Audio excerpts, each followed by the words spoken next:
What it do, reality crew? It's your main man, reality man, and I'm back, y'all. Come on. With another video, y'all. Hey, on God, we doing this shit, bro. Hey, man. First and foremost, I want to shout out to my subscribers, y'all. Everybody that's subscribed, y'all, you the real ones. I'm telling you. You got the idea, y'all. Cause we on the road to 1 million subscribers and beyond. But our first checkpoint is 10K. We get 10K, y'all, I'm doing a giveaway, alright? I'm gonna be giving away money forever, y'all. As long as YouTube pays me, I'ma pay you. Hey, man.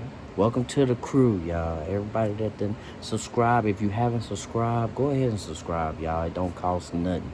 Alright? Alright, let's get us paid. You know what I'm talking about? Alright, like, I ain't gonna hold you up too long. The title of today's video is The Jewish Family That Runs the Whole Rap Industry. This comes to us from Hip Hop History. Hey, man, you keep doing your thing, I'm gonna keep doing mine. You know what I mean? Shout out to you for the content, yo. Hey, if it wasn't for you, man, my channel, you know, it'll be struggling. I'll be struggling, you know what I'm saying? So we can do this together, and I shout out to you, man. Blessings. Hey.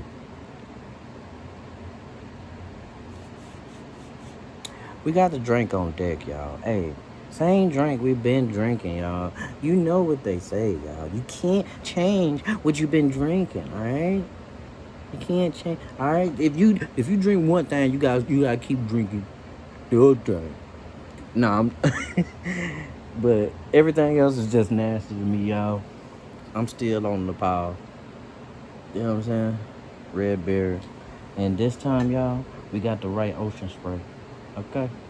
We got the right ocean spray. Alright? Alright? Oh, this is the one, alright? You get this one and pull that shit up.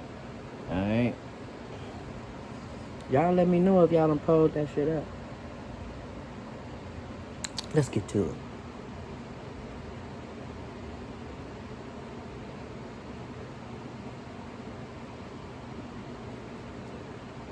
Right now, at this very moment, there is one man who decides what you hear on the radio.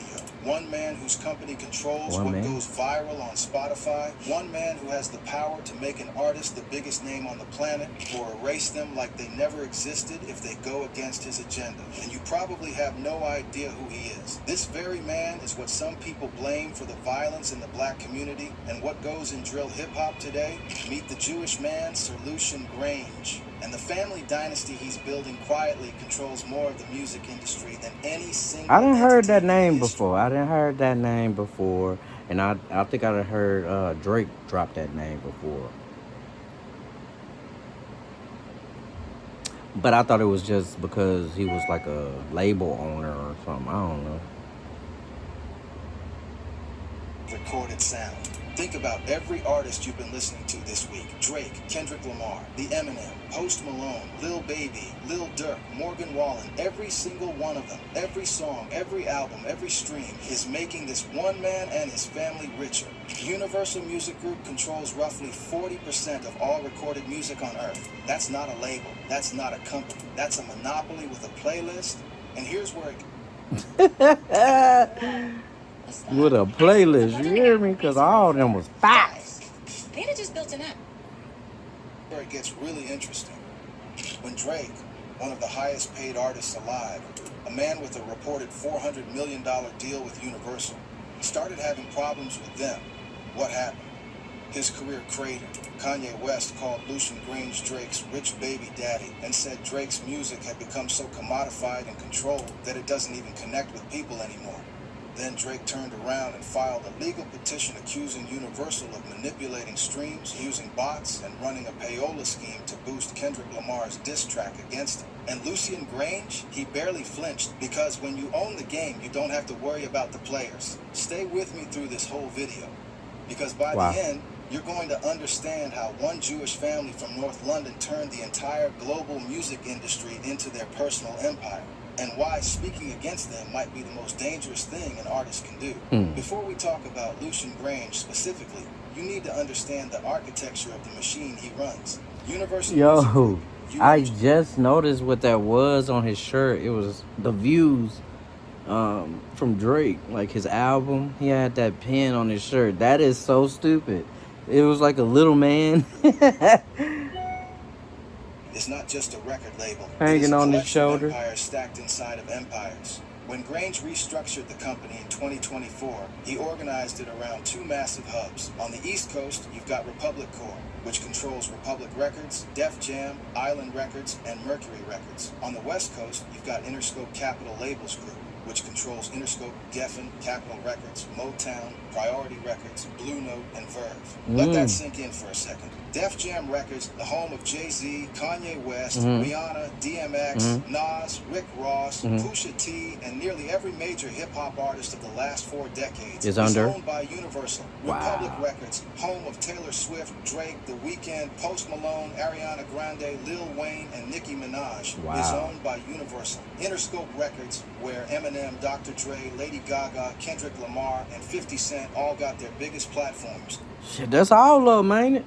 That's all of them. is owned by Universal. Capitol Records, Motown, Geffen, Island, Mercury, EMI, all Universal. Every one of those labels that you grew up thinking was its own independent institution, all underneath the same roof, all answering to the same boardroom, and at the top of that boardroom sits Sir Lucian Grange, a 65-year-old Jewish man from North London who left school at 18 with no degree and no industry connections, and somehow built the most powerful media company in the history of music. Now, here's the thing about power at that level. It's invisible. The people who truly run the world don't need to be famous. They don't need a Wikipedia page with millions of hits. They don't need to be on the Yo. cover of Rolling Stone. That dude in the background right there, y'all rewind that, bro. He was sitting there looking weird, bro. What was that? Lucian Grange rarely grants interviews. He moves in the shadows of awards ceremonies and year-end Or who was memos to that? staff. Sorry. But make no mistake, when he speaks, the entire music industry listens. Billboard magazine named him the most powerful person in the music business not once, not twice, but 6 times. I would have He's to the agree. only person in the history of their Power 100 list to hold the top spot that many times. In 2020, they invented a new category just for him, Executive of the Decade. And in 2025, Variety ranked him among the top 10 most powerful executives in all of entertainment. You know what's wild? Even the rappers know who he is. Drake name-dropped him in a Migos collaboration back in 2021. Shut Done Changed, billionaires talk to me different when they see my pay stub from Lucian Grange. Travis Scott gave him his flowers on a Drake and 21 Savage track.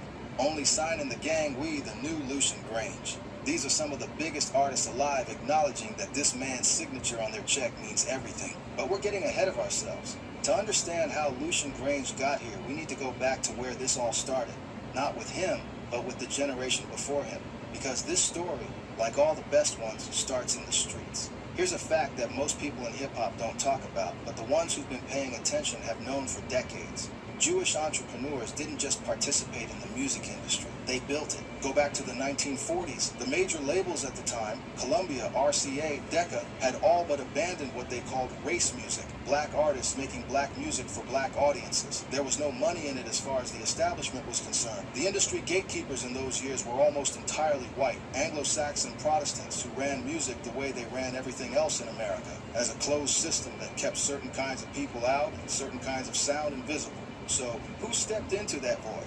Jewish small businessmen, men who understood what it felt like to be excluded by the mainstream, men who had immigrant parents or grandparents who built something from nothing in a country that didn't always want them there, men who recognized talent and potential that the establishment couldn't or wouldn't see. Leonard Chess and his brother Phil Chess, 2 Polish Jewish immigrants who'd come to Chicago, founded Chess Records in 1950. Their roster reads like the Rock and Roll Hall of Fame was designed around it. Muddy Waters, Chuck Berry, Bo Diddley, Etta James, Howlin' Wolf, Little Walter, Sonny Boy Williamson. These are the artists who invented rock and roll, the artists that the Rolling Stones and Led Zeppelin later admitted to studying obsessively and drawing from. The artists whose innovations were so fundamental to the entire trajectory of Western popular music that you can trace almost every genre that followed back to the work recorded at Chess Records in Chicago, and it was two Jewish brothers from Poland who gave them their platform. In New York, Alfred Lion co-owned Blue Note Records, the jazz label that defined cool for an entire generation. Mo Ash built Folkways Records, which preserved more American musical traditions than any archive in history. Milt Gabler founded Commodore Records and was later credited with being one of the most fair-dealing executives in the industry at a time when exploitation of black artists was near universal. Jerry Wexler, a Jewish music executive who later coined the term rhythm and blues to replace the Eve to me is basically freedom. It's a giant open universe where you can do whatever you want. the industry's dehumanizing race music classification, ran Atlantic Records alongside Ahmet Ertegun, and helped launch the careers of Ray Charles, Aretha Franklin, Led Zeppelin, and Wilson Pickett. Art Rube, another Jewish executive, ran Specialty Records and signed Little Richard, Sam Cooke, and Fats Domino, three of the foundational figures in the transition from gospel and R&B to rock and roll. Herman Lubinsky built Savoy Records in Newark. Sid Nathan ran King Records in Cincinnati and signed James Brown, whose first hit, Please, Please, Please, in 1956, began one of the most transformative careers in American music. Hey, y'all. So, basically what he's saying is that they gave us, everybody that was trying to do the music stuff, opportunities. You know what I'm saying? That's all I'm saying. You know what I'm saying? I'm only seeing that opportunities were given. You know what I'm saying? It's not that, you know, what race they are, this and that and the third. No, they saw talent and they was like, hey, I got the money. You know what I'm saying? I have the machine. You know what I'm saying? Yeah. History. Now, it's worth noting that this history is complicated. Not all of these executives were saints. Some of them exploited the artists they signed, underpaid them, took publishing rights here we they had go. no business taking. The same web of creative cross-pollination that made this era so extraordinary was also full of financial exploitation that left many black artists with nothing, while white executives got rich. The Chess brothers themselves were accused of shady accounting practices. Herman Lubinsky had a reputation in the industry for being ruthless with money. This was an era when few artists, regardless of race, owned their masters, and the executives who did often got rich at the artist's expense. But the cultural contribution is undeniable. Without these labels, without these Jewish entrepreneurs who saw something in black music when the mainstream wouldn't touch it, the entire trajectory of American popular music would be different. Hip-hop might not exist. Rock and roll might have stayed a regional phenomenon. Soul and R&B might have remained invisible to mainstream America for decades longer. The pattern repeated itself when hip-hop arrived. When rap music was still being called a fad, when radio wouldn't touch it, when major labels thought it was going nowhere and dismissed it as noise made by kids who would move on to something else in a year, it was again Jewish entrepreneurs who moved first. Rick Rubin, born Richard Rubin, Jewish kid from Long Island whose parents wanted him to be a lawyer, founded Def Jam Records out of his NYU dorm room in 1983 with $5,000 borrowed from his parents. His first signing was a rapper named Tila Rock. He recruited Russell Simmons as a partner, and together they turned Def Jam into the most important hip-hop label ever created. LL, Cool J, the Beastie Boys, Public Enemy, Run DMC, DMX, Jay-Z, Kanye West all came through that label, all came through a vision that started in a dorm room funded by a Jewish kid who believed in the music when nobody else would. Tom Silverman, another Jewish executive, founded Tommy Boy Records and signed Queen Latifah, Coolio, De La Soul, and Naughty by Nature. Aaron Fuchs founded Tough City Records, the first rap label to secure a major label distribution deal, and worked with Cold Crush Brothers and other pioneering acts before Def Jam even existed as a public brand. Jerry Heller, Jewish, co-founded Ruthless Records with Eazy-E and helped introduce NWA to the world, the group that gave us Ice Cube, Dr. Dre, and the template for West Coast gangsta rap. Paul Rosenberg, also Jewish, became Eminem's manager and one of the most powerful figures in hip-hop business, later serving as CEO of Def Jam itself. Clive Davis, Jewish, from Brooklyn, a lawyer by training who stumbled into music and never looked back, founded Arista Records, signed Whitney Houston, and discovered her potential when everyone else saw a backup singer, launched Barry Manilow, developed Patti Smith, signed the Grateful Dead, relaunched Aretha Franklin's commercial career, and later founded J Records, where he launched Alicia Keys with Songs in a Minor, which sold 10 million copies and swept the Grammys. He became Chief Creative Officer of Sony Music. He is widely considered the most artistically influential record executive in the history of American music. So by the time we get to Lucian Grange, there is already a deep, complicated, powerful history of Jewish music executives shaping what the world hears. From blues to jazz to rock and roll to soul to hip-hop, Grange didn't appear out of nowhere. He is the culmination of an entire tradition that stretches back 80 years. A tradition built on a particular combination of cultural outsider status, business acumen, and a genuine appreciation for music that the mainstream had written off. But what he built is in a completely different stratosphere from anything that came before. February 29, 1960, leap year day. Lucian Charles Grange is born in North London into a Jewish household. Wow. His father Cecil and mother Marion raised him in what he later describes as a music-loving home. His older brother Nigel will later go on to found Ensign Records. So there's music in the family DNA, but nobody in the house is rich. Nobody is connected to the industry in any significant way. Lucian attends Queen Elizabeth's Grammar School for Boys. He's a decent student, but at 18 years old, when most of his classmates are preparing to go to university, he makes a decision that will change the course of music history. He drops out. He doesn't take his exams. He walks out of school because he knows with absolute certainty what he wants to do. He starts at the absolute bottom. In 1978, Lucian Grange becomes a runner at MPC, a talent scout company. A runner, that's the industry term for the person who does every job nobody else wants to do. You pick up dry cleaning, you make coffee, you deliver packages, you answer phones, you sit in on meetings and keep your mouth shut, you watch and you learn and you wait. But Lucian Grange is not just watching, he's studying. He has an ear that people in the industry will later describe as nearly supernatural. The ability to hear a record and know whether it has something, whether it connects, before anyone else in the room can articulate why. From MPC, he lands a job in the A&R department at April Music Publishing. A&R stands for Artists and Repertoire, the people whose job it is to find talent and develop it. This is where careers get made. This is where Grange finds his first signing, the Psychedelic Furs, a post-punk band from London. Not exactly hip-hop, but the instinct to see potential where others don't, that's already there. By 1982, he's the director of RCA Music Publishing. He's not yet in his mid-20s, and he's already directing. By 1984, he's an A&R director at MCA Records. In 1986, he establishes Polygram Music Publishing. In his 30s, he becomes the managing director of Polydor UK, one of the most storied record labels in British history, home of the Rolling Stones, Elton John, and the Bee Gees. Every move is a step upward. Every room he enters, he finds a way to become indispensable. Throughout the 1990s, while hip-hop is exploding across the Atlantic in America, Grange is building his reputation in the UK as the man who can spot a star before they know they're one. He signs Amy Winehouse. He signs and develops artists that his peers overlook. He becomes known as someone who doesn't follow trends. He shapes them. In the early 2000s, he becomes chairman of Universal Music Group's UK division, then chairman of UMG's international operations. And then, in 2010, comes the call that changes everything. Universal Music Group, the largest music company in the world, needs a new chairman and CEO. The man who holds that title is Doug Morris, a legendary figure in his own right, the architect of some of UMG's biggest deals. And Doug Morris looks across the landscape of candidates and sees one person, Lucian Grange. On January 1st, 2011, Lucian Grange becomes chairman and CEO of Universal Music Group. He's 50 years old. He started as a runner with nothing, and now he sits at the top of the most powerful music company on earth. But he doesn't stop there. Most people, when they get the biggest job in their industry, spend their first year learning the lay of the land, settling in, being careful.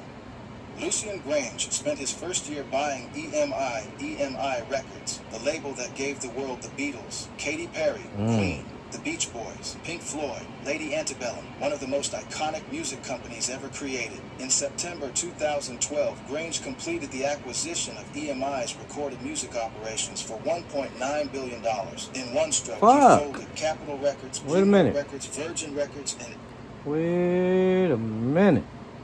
Acquisition means he acquired, so wait a minute, 1 billion, bro? He already had that back then with the Beatles, bro? back then, that money was a lot of money. You know what I'm saying? He already had that. Then, that's a lot of money. EMI's entire catalog into Universal Music Group. The empire doubled overnight. Critics screamed. Regulators in Europe raised hell. The European Commission looked at this deal and said this is too much power for one company. They forced UMG to sell off some assets. Parlophone went to Warner Music Group for nearly $500 million. But even after the forced divestiture, Grange had pulled off what one industry publication called likely the last big deal in the music business. He had restructured the entire global music landscape to center around Universal. And then he kept going. 2013. Grange is named the most powerful person in the music business by Billboard for the first time. 2014, he takes UMG into film and television through the acquisition of Eagle Rock Entertainment. The company's first major documentary, Amy, about Amy Winehouse, wins the Academy Award for Best Documentary Feature. 2015, Universal Music Group is named the top-selling music company in America.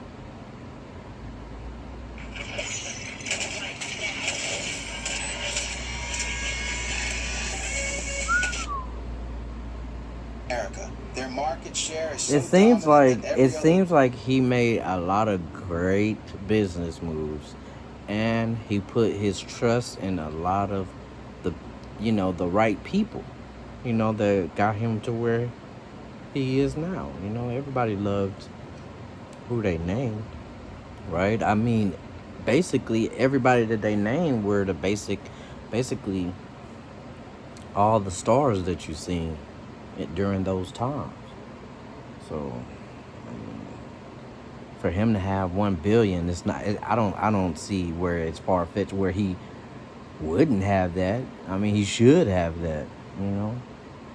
Just from the business deals and the moves that he's made already. You know what I mean? At an early stage in his 30s, shit.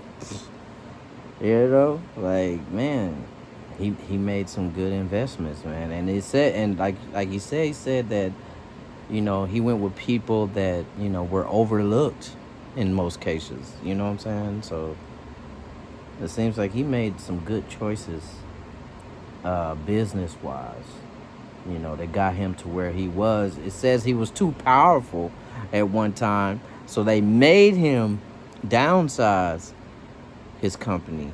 You know what I'm saying? Like, man, hey. people combined can barely match them.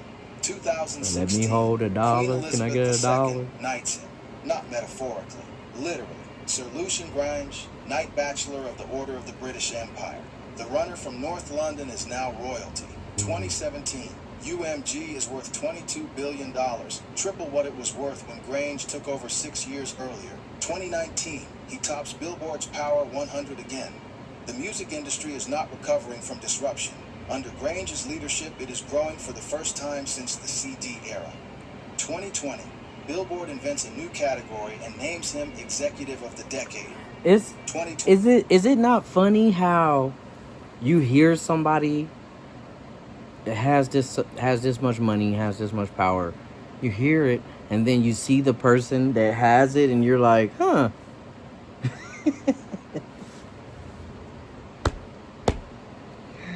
That's funny. I just pointed that out for no particular reason. 1. Grange takes Universal Music Group public on the Euronext Amsterdam Stock Exchange. The IPO values UMG at approximately $53 billion. For successfully executing one of the largest media IPOs in history, Grange receives a compensation package of $303 million in a single year. $300 million in 1 year. By 2023, when Grange writes his annual memo to UMG's global workforce, he is unambiguous. UMG is the most successful company in the history of the music industry. Not one of the most successful ever in all of history. And look at the numbers. He's not wrong. In 2023, 6 of the top 10 most streamed artists on Spotify globally were Universal artists. Taylor Swift, The Weeknd, Drake, Feed, Karol G, and Lana Del Rey. In the United States, Universal's market share of recorded music eclipsed every competitor. Republic Records alone held 13.47% of the entire U.S. market. Interscope added another 8.80%. Combined, UMG's labels were responsible for nearly a quarter of every song consumed in America. Think about what that means in practical terms. 1 out of every 4 songs you heard last year. 1 out of every 4 streams. 1 out of every 4 albums that appeared on a chart somewhere. Shit. All of it flowing through the machine that Lucian Grange built. Seems like more than All of it that. generating revenue that flows back to Universal Music Group's shareholders and, most significantly, to the man at the top. But here's the part that never makes the press releases. Here's the part they don't put in the year-end memo. What happens to the artists who try to fight back? There's something else people don't talk about when they talk about Lucian Grange. Something that... Wait a minute. What are we fighting here? I missed something. What were we fighting here? He made good business moves. Let's see.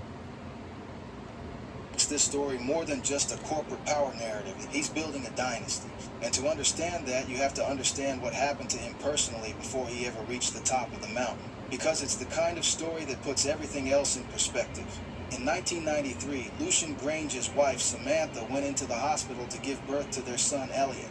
Something went wrong during labor.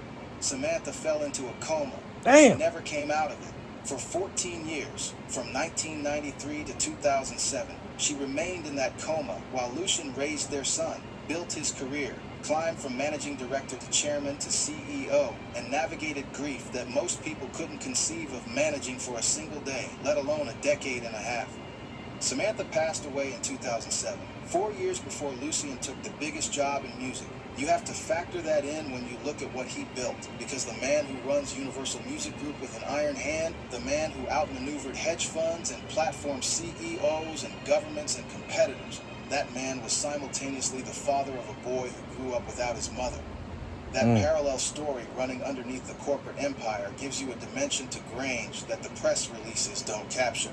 In 2002, Lucian remarried. His second wife, Caroline, gave him 2 daughters, Alice and Betsy. He now lives with his family in a Pacific Palisades estate that he bought for $13 million in 2012. A property that by 2025 was valued at over $20 million. Oh, I can look at that, boy. That's humble, y'all. 13 million, he probably got billions of dollars, right? 13 million, now that's a humble life right there. Come on now. That's a humble life. At least it ain't 300, 400 million, like, you know what I'm saying? That, hey, 13 million is still, like, a lot of money, you know? So, but I call it humble, you know what I mean? Because I know he's netting way more than that, you know? That's a good idea, you know? Get, like, a nice moderate house, you know, not too big to where the bitch becomes haunted by unwanted kindred spirits. Second home in La Quinta, a 6,025 square foot property he purchased for $6.3 million in 2019. The man who started as a runner is now living like the executive he became. But the dynasty story doesn't end with Lucian, because his son, Elliot, is not sitting on the sideline watching his father run the music industry. Elliot Grange founded 10K Projects, an independent record label. We that know punches Elliot. We way know above Elliot. its weight. His roster has included Trippie Redd and Tekashi 6ix9ine. He operates in the disruptive, controversial end of the market, the end that generates the most attention, the most streams, the most controversy. He understands, the way his father understands, that culture doesn't wait for permission. You either get ahead of it or you chase it forever. And then in April 2023, Elliot Grange did something that cemented the family's place not just in the music industry's business history, but in its cultural history. He married Sophia Richie, the daughter of Lionel Richie, the man who gave the world Hello, All Night Long, Endless Love, and Say You, Say Me. The Motown and pop icon who spent 6 decades as one of the most beloved artists on the planet. The man whose music catalog is one of the crown jewels of American pop history. And where is Lionel Richie's music? Where do you think it's distributed? Through this marriage, the Grange family has woven itself into the fabric of one of the most iconic musical legacies in American history. The son of the man who controls the music industry married the daughter of one of its greatest artists. You genuinely cannot write a script this tight. In 2022, Elliott purchased a Brentwood mansion for $27 million. The next generation of the family is not just inheriting influence, they're building their own version of it. Elliott's label operates with the independence of an indie, but with the infrastructure advantages that come with being the son of the man who runs everything. That's not nepotism, that's strategy. That's how empires transfer power between generations. Go back and look at the history. Leonard Chess passed chess records to his son. Clive Davis groomed his successors at every label he touched. Hey, yo, David I just wanted to give commendments where it's due, you know what I'm saying? I seen that he graduated college, you know what I'm saying? Like, he went to school for it. He earned it. It wasn't just, his pops was like, here, He went to school. He earned it, man. That's pretty cool. and built a network that influenced every major label in Hollywood. The music industry has always rewarded bloodlines and inner circles. The Grange family is just the latest and arguably the most powerful iteration of that tradition. The Bronfman family had their chapter with Warner. The Geffen name lives on in the label. The Chess brothers are in the textbooks. But the Grange dynasty is still in progress, still being written in real time. And right now, the pen is in Lucian's hand. Now, here's where the story gets much darker. Because when you control 40% of recorded music, when every major streaming platform needs your catalog to survive, when artists need your distribution to reach the world, what happens to the people who step out of line? Let's be extremely clear here. None of what I'm about to tell you has been proven in a court of law. These are allegations, publicly stated accusations, and patterns that people inside and outside the industry have pointed to over the years. Draw your own conclusions. But the conversation is real. The receipts are public. And the pattern is worth examining. When Kanye West, one of the most commercially dominant artists of his generation, a man who sold over $140 million worth of music in the height of his career, started going against the machine, what happened? In late October 2022, Def Jam, the Universal subsidiary, ended their partnership with Good Music, Kanye's label, citing his public outbursts. But Kanye had been publicly clashing with the industry for years before that. He talked repeatedly about not owning his masters. He talked about how executives controlled the narrative around artists. He named Lucian Grange directly in his music. And then suddenly, Kanye West, the man who won more Grammy Awards than almost anyone alive, found himself without a label, without distribution, without the machine behind him. Now, his personal behavior in that period was also genuinely destructive and offensive in ways that can't be ignored. But the speed with which the industry turned its back was something that people noticed. When you go against the machine goes against you. Then there's Drake. For most of the 2000s, Drake was the most streamed artist on the planet. His deal with Universal, reportedly worth $400 million, was described in the industry as one of the most lucrative artist contracts ever signed. Kanye publicly called Grange Drake's rich baby daddy and said Drake's music had become so controlled by Universal that it had lost its authenticity. My daddy controlled the spins. My daddy got the DSPs, Kanye mocked, imitating Drake's supposed dependence on Grange's infrastructure.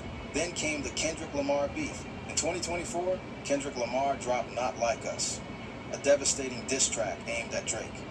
And in November 2024, Drake filed a legal petition in Manhattan court, alleging that Universal Music Group had deliberately sabotaged him. His legal team accused UMG of using bots to artificially inflate the popularity of Not Like Us, of licensing the song to Spotify at drastically reduced rates specifically to boost its algorithm performance, and of running what they described as a payola scheme designed to damage Drake's reputation. The filing also hinted at potential RICO Act violations. Bro, all that legal term, bro, you lost. Fuck it. You even think you lost. So you had to come up with some legal jargon to be like, me personally, I don't even think you lost. I don't even think Drake lost. But I guess number-wise, it's just totally different, I guess Drake was expecting like $1 billion or something. Besides his little measly 5 million, 6 million. The federal organized crime statute usually reserved for mob prosecutions. Drake's team alleged that UMG had essentially weaponized the Kendrick Lamar feud against Drake, choosing sides internally and using their enormous infrastructure to tip the scales. Drake claimed he suffered economic harm from the feud and from what he described as Universal's deliberate manipulation. UMG denied everything. But here's what I makes guess you this can so see explosive. why I just didn't get it. It's a numbers thing. I don't know. I get my numbers mixed up. I get them mixed up all the time. Kendrick Lamar is also signed to UMG through his TDE Imprints distribution deal with Interscope. So you have a situation where the world's largest music company had two of the biggest artists in hip-hop on its roster, and allegedly chose to throw its full weight behind one to destroy the other. Think about what that means for every other artist on that roster. Liam Payne, the One Direction member who never quite reached the heights his bandmates did as a solo artist, was reportedly dropped by Universal's Capitol Records just days before his tragic death in October 2024. Sources described him as being on the wrong path, a man at his most vulnerable without the label infrastructure he depended on. Frank Ocean. I mean, just going back to the Drake and Kendrick Lamar, bro, I gotta get this out. It's like, bro, I feel like Kendrick won that because everybody was just tired of Drake at this point. They was just tired of hearing Drake. It was like, no. Every song Drake came on, it was like, Drake, right? Go hard, but hey. I guess they want somebody else to win, man. I don't know. Like I said, I don't think that Kendrick Lamar won the beef or whatever. I don't. I think Drake won. You know what I mean? Not saying that Kendrick Lamar is a bad artist. Kendrick Lamar is a great artist. Great. Like, he puts out some good shit, right? But I gotta side with Drake, man. Because I was like, ooh, like that, you know? More with Drake, you know? Famously described his relationship with Def Jam as a 7-year chess game to gain control of his own career. He eventually won that game, but at enormous cost to his momentum and creative output during some of his most important years. The artist Keisha, who had a massive breakout hit with Hideaway in 2014 and was immediately signed by Island Records, a Universal label, described her experience this way. Once I signed to a major label, everything slowed down. The major label was fear-based. It wasn't about growth and longevity. It was about how much are we profiting right now.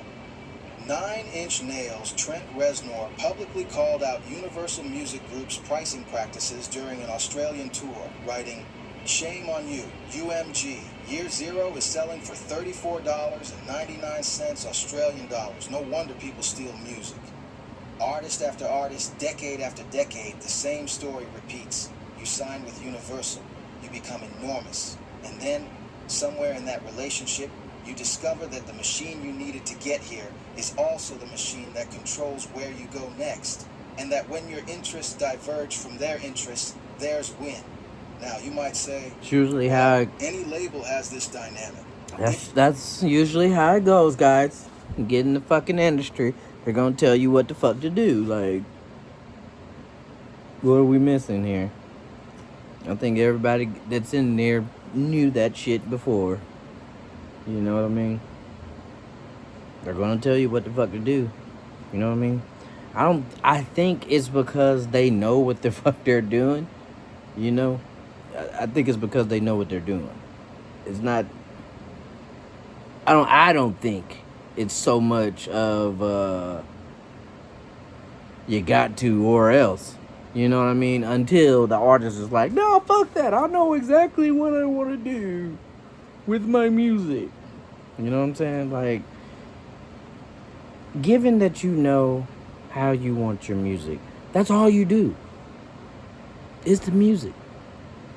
You know what I'm saying? Because if you could have put it out there yourself, you would have. Right? Right? And not put your life on the line. Literally. Right? Hey, man. They're going to tell you what to do. You know? They're going to tell you how to put it out. When to put it out. corporation prioritizes profit over the individual, and you'd be right. But when a single entity controls 40% of all recorded music and has direct relationships with every major streaming platform, here's where it gets really structural. Here's where you start to understand not just how Universal runs the music industry, but how they've embedded themselves so deeply into the new economy of music that they literally cannot be separated from it. Streaming killed the CD. From about 2003 to 2016, the music industry was in free fall. Revenue was collapsing. Labels were bleeding. Artists were confused. Napster had already destroyed the old model and nobody had figured out the new one. The industry was losing billions of dollars a year and the executives who ran it were terrified. Lucian Grange... No. Let's not give it to Lucian Grange. Let's give it to, you guys know who. You know what I'm about to say. Let's give it to Soulja Boy, guys. First rapper ever, guys. out the new model before almost anyone else in the business, while other executives were fighting streaming, trying to sue it into submission, trying to legislate against it, trying to hold on to a CD-era mentality long past its expiration date. Grange was making deals. He recognized that the platforms were going to win whether the labels cooperated or not, and he made a strategic choice that changed the entire landscape.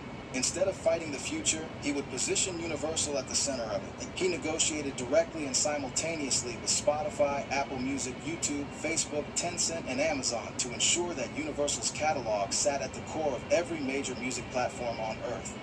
He structured those deals so that UMG's artists had algorithmic advantages, premium playlist placement, and royalty structures that no smaller label could ever negotiate from a weaker position. He made Universal so essential to the streaming ecosystem that the platforms had no real choice but to work with him on his terms. In 2017, he formalized this with a multi-year global licensing agreement with Spotify, the world's largest streaming platform. The exact terms have never been fully disclosed publicly. What we know is that Spotify's recommendation algorithms, their curated playlists, their Discover Weekly and Release Radar features that determine what hundreds of millions of people hear, those systems are built on relationships with catalog suppliers. And no supplier in the world has more That's not the algorithm. That's not the Think algorithm. about what that means concretely. When you open Spotify in the morning and it recommends music to you, that recommendation is not random or neutral. It is the product of algorithmic systems shaped by the business relationships between the platform and its most important partners. The labels with the deepest integration into those systems have a structural advantage that no amount of raw artistic talent can overcome without the same institutional backing. In 2023, Universal had 6 of the top 10 most streamed artists globally on Spotify. Taylor Swift at number 1, The Weeknd, Drake, Feed, Karol G, Lana Del Rey. Not coincidence, infrastructure.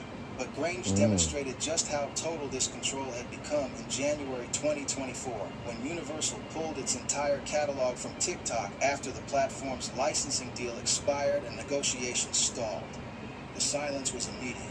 Taylor Swift's music vanished. Billie Eilish went mute. Justin Bieber, BTS, The Weeknd, Bad Bunny, gone.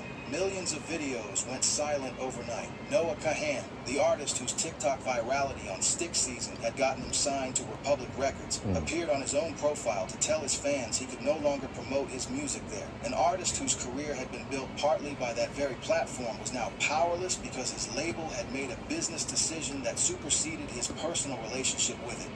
TikTok, a platform with over 1 billion global users, one of the most powerful cultural forces in the world, was crippled for music discovery for the duration of that standoff. The eventual resolution came when TikTok agreed to terms that addressed royalty rates and AI content policies. UMG went back. The music came back. But the message had been sent loudly to every platform in the digital music ecosystem. You need Universal more than Universal needs you.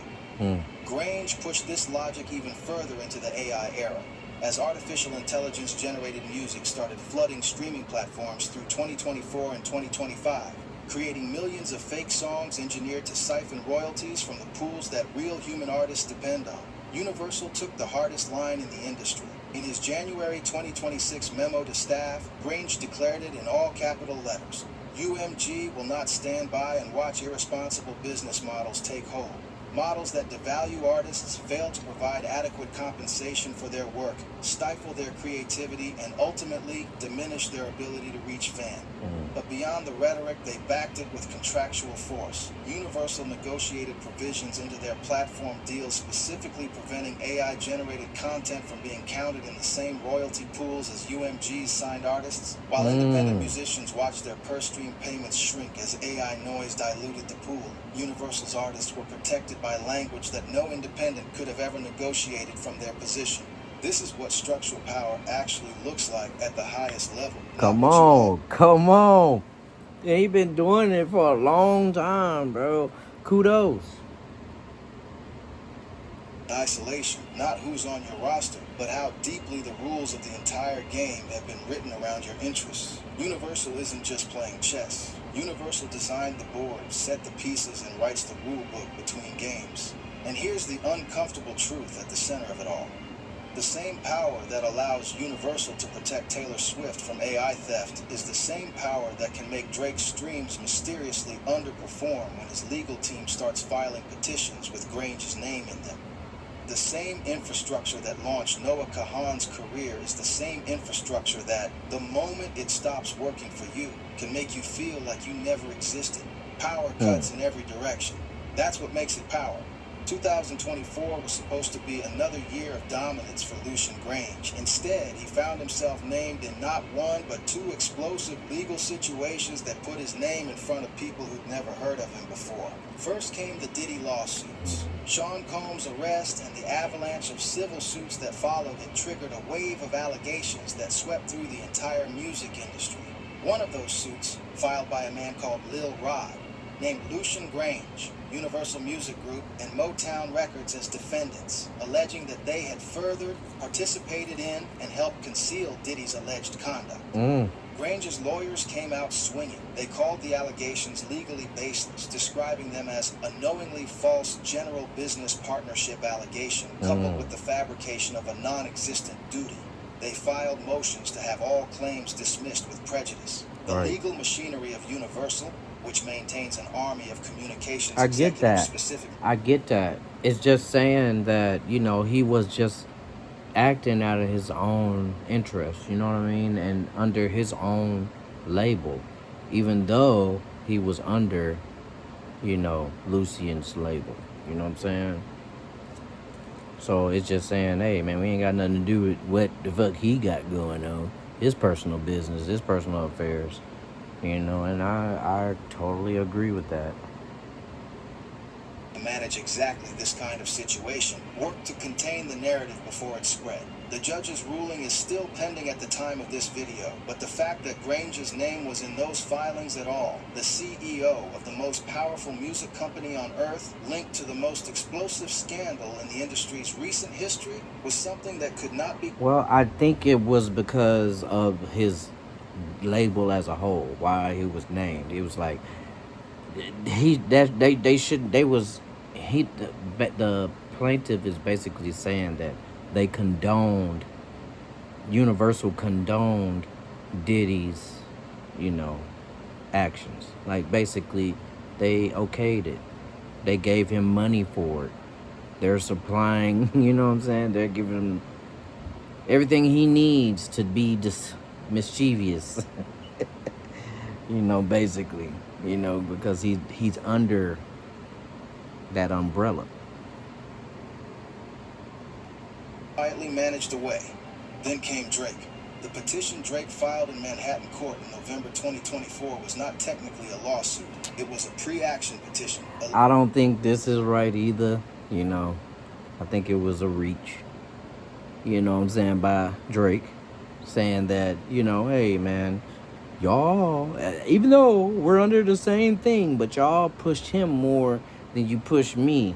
That has nothing to do with, how the audience received it. You know what I'm saying? And how the audience, listened to everything. I know he's saying that they pushed the numbers up and everything like that, but, hey, man, I guess in that business, all's fair in rap and war. You know what I'm saying?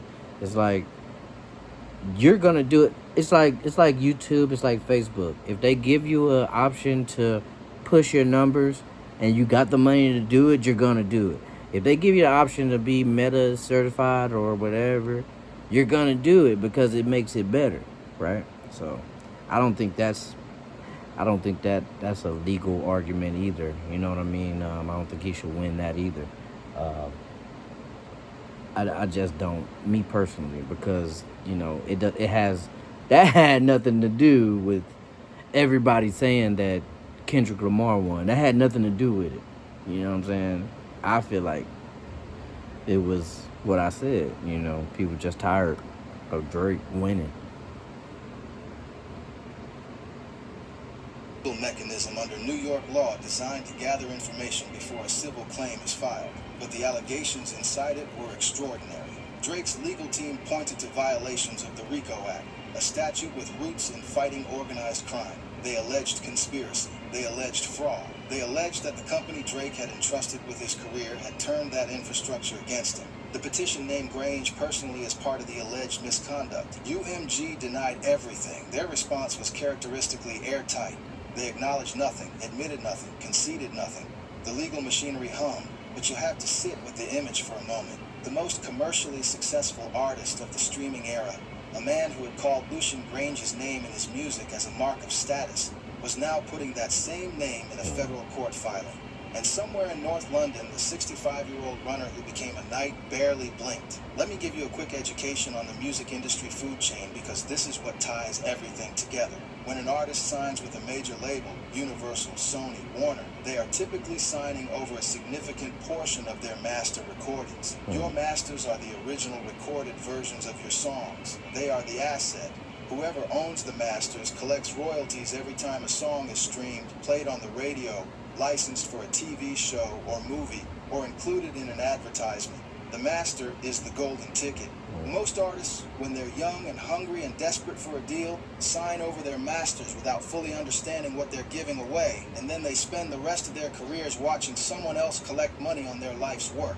Prince understood this. He famously changed his name to an unpronounceable symbol and appeared in public with the word slave written on his face to protest his deal with Warner Brothers. He spent years fighting to own his music. If you don't own your masters, Prince said repeatedly, your master owns you. Taylor Swift, who is now... That's kind of part of the game, right? That's kind of part of the game. It's like, man, you gotta know what you're talking about. You know what I'm saying? You gotta know what you're doing when you get into these deals, man. Like, even when you sign something, you gotta read over it. If you can't read, have somebody read it for you. You know what I'm saying? Somebody that you trust. Because, man, they don't care, dude. They're not gonna care, dude. They're not gonna care. Because all they're gonna do is go back to that page and be like, man, look, man, we had it right there, dude. All you had to do was read. And it's right there. I mean, we could have went back and rechanged it and gave you a better deal. You know? But you took that one. UMG artist through Republic Records had her master. I mean, because that's what I'll be going for. I'll be like, hey, man, give me your masters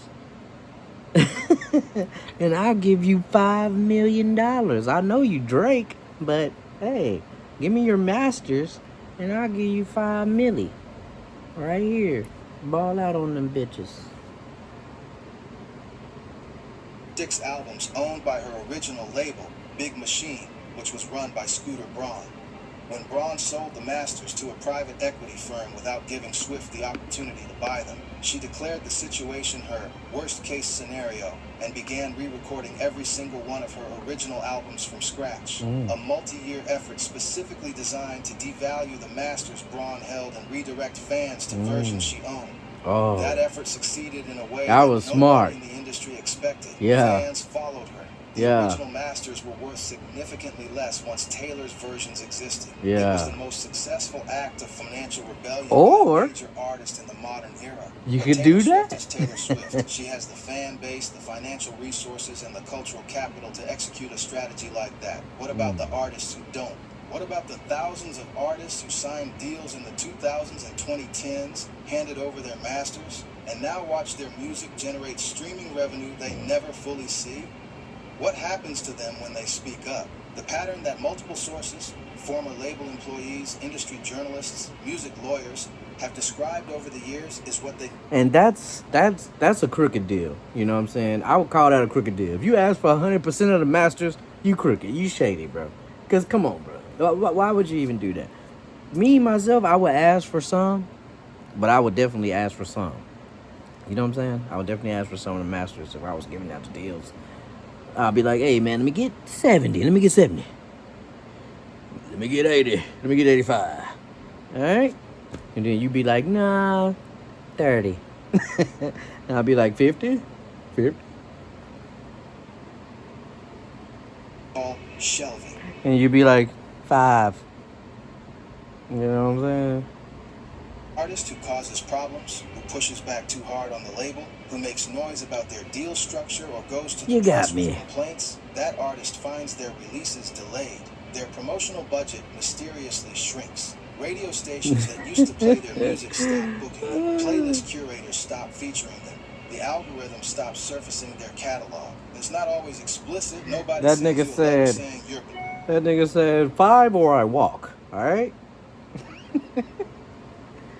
involved. It's quieter than that. The machine just stops working for you.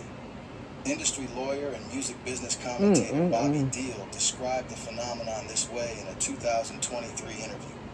The label doesn't have to do anything active to destroy your career. They just have to stop doing anything. And when you're an artist who's built your success on the infrastructure of a major label, on their radio relationships, their playlist deals, their marketing budgets, the moment they stop, you feel like you're falling. The counter argument, and it's worth acknowledging, is that labels invest enormous resources in artists, and when those artists don't generate return on that investment, cutting the promotional budget is just business, not conspiracy, just capitalism. But when the same company controls the radio relationships, the streaming platform deals, the playlist algorithmic tools, and the artist masters all at once, is that still just capitalism, or is it something else? By the time we get to Let me show y'all how I pull this shit up, y'all. Alright, you got your cup, right? You don't need that much liquor, y'all. Y'all don't need that much liquor, okay? So you go here. Hey, don't ask me how much this shit is, alright? Bam. Alright? No ice. Alright? Thugging it out. Let's do it. You come here with this, alright? Dude. Come on, man. It's a big bottle. You don't need that much, alright? Come here like this. Whoa! That's it, guys. That's it. Taste the air. Taste the air. 2025 and 2026, Lucian Grange is approaching the twilight of his tenure as CEO. He'll be 66 in 2026. The question of succession, who runs Universal after Grange, is one of the most closely watched conversations in the music industry. And that question is more complicated than it seems, because as one industry publication put it, Universal Music Group is increasingly looking like just another asset class. The company that Grange built on the backs of artists and A&R instinct is now a publicly traded company answerable to hedge funds and private equity. Bill Ackman's Pershing Square Capital Management owns a significant stake and has been flexing its muscles in boardroom decisions. Tencent, the Chinese tech giant, owns another 20%. Vivendi, the French media company, holds another major stake. These are not music people. These are financial engineers. And their interests are not necessarily aligned with what makes great music, or what's good for artists, or what builds cultural legacies. The Grange era has been characterized by a particular vision. Music is the most important thing, and if you protect the music and invest in the artists, the money will follow. Whether you agree with his methods or not, whether you think his power is too concentrated or not, that vision produced results. Under Grange, the music industry went from dying to thriving. Annual revenues that were collapsing in the early 2000s are now growing again for the first time in a generation. What comes after him, whoever runs Universal in the 2030s, may not share that vision. They may see it purely as a catalog business, a licensing machine, a financial instrument, And if that happens, what becomes of the culture? Meanwhile, Elliot Grange is quietly building. 10K Projects is expanding. His marriage into the Ritchie family has deepened the dynasty's roots in American music history. The Grange name, which meant nothing to most people a decade ago, is becoming synonymous with the I kind gotta of say, second-generation power don't that could forget the outlast ice. Lucian's You know tenure what I'm at the saying? top. In his The ice set it off 2026 too. You know memo what to I'm staff, saying? But Lucian it's Grange good wrote about like this, man. It's superfans, like a about AI, about poor streaming man's innovation, wine. I ain't gonna about lie. emerging markets. He talked about Like, what you UMG's sipping on investment wine in now? his Said film and Paul. music Said Paul. industry, about protecting artists from AI Said slop, Paul. about the future of music as a global phenomenon. The language was forward-looking, ambitious, the language of a man who still believes he's at the beginning of something, not the end. But the industry is watching. The hedge funds are circling.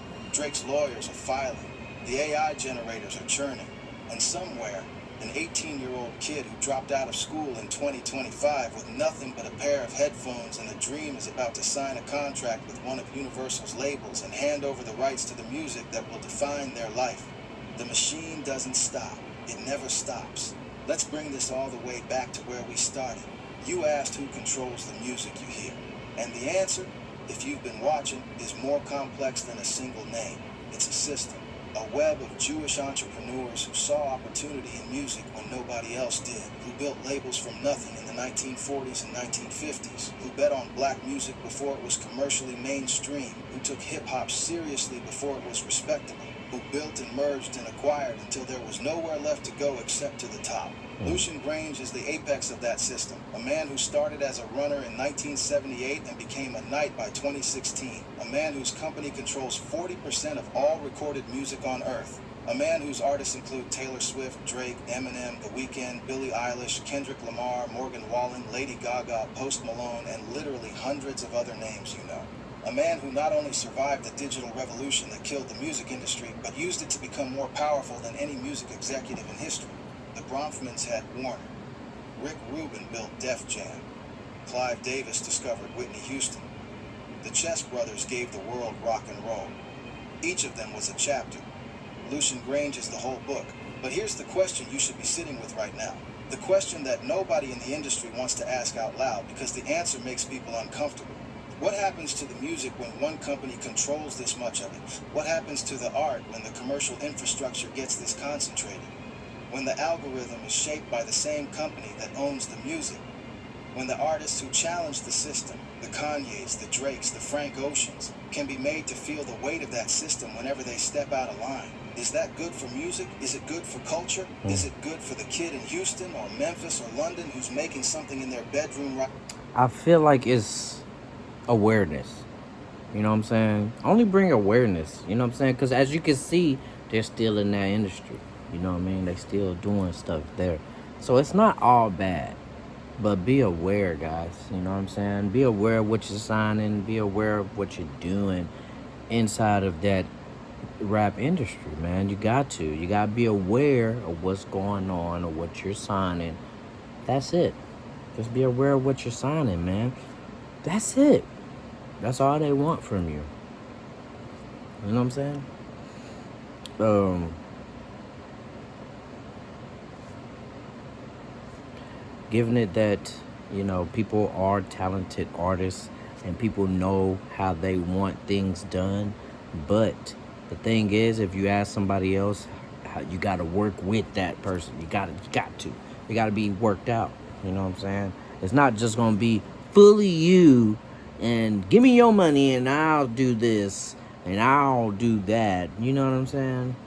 No, it's gonna be, we give you the money and we gonna put what we put on it, and then maybe in between you put a little something on there, but not too much. All right? Now that nobody has ever heard before. Because we don't want to hurt ourselves, right? We don't want to hurt ourselves. Something that doesn't fit any existing format. They know what that works, could man. genuinely change the way Obviously, people hear the dude. world. Obviously, dude. Look at everybody they got. They know what works. All right? Period. There ain't nothing. Excuse me, y'all. It ain't nothing else. Nothing else. After that, they know what works. You have the music. They have the machine. Who can't break through without the machine? These are the questions that matter. These are the questions that nobody at the top of the industry wants you to be asking. And maybe, the fact that you're asking them now is itself a kind of power. Drop your thoughts in the comments. I want to know, do you think this level of concentration in the music industry is a problem? Or do you think strong leadership and a unified vision is what music needs to survive in the streaming age? And who do you think takes over when Lucien Grange eventually steps down? Before you go, if you want to go even deeper on the business of hip-hop, on who really owns the culture and how the money moves behind the scenes, subscribe to the channel and hit that notification bell. We're going to keep pulling back the curtain on the stories that the industry doesn't want you to know. This is hip-hop history. We don't just tell the story, we show you how it was written. I wouldn't say leadership, I would say partnership, all right? Man, that's another one down in the books, y'all. Y'all tell me how y'all enjoyed that one, okay? Down below, all right? Let me know, all right? Hey, man, till next time, happy camping.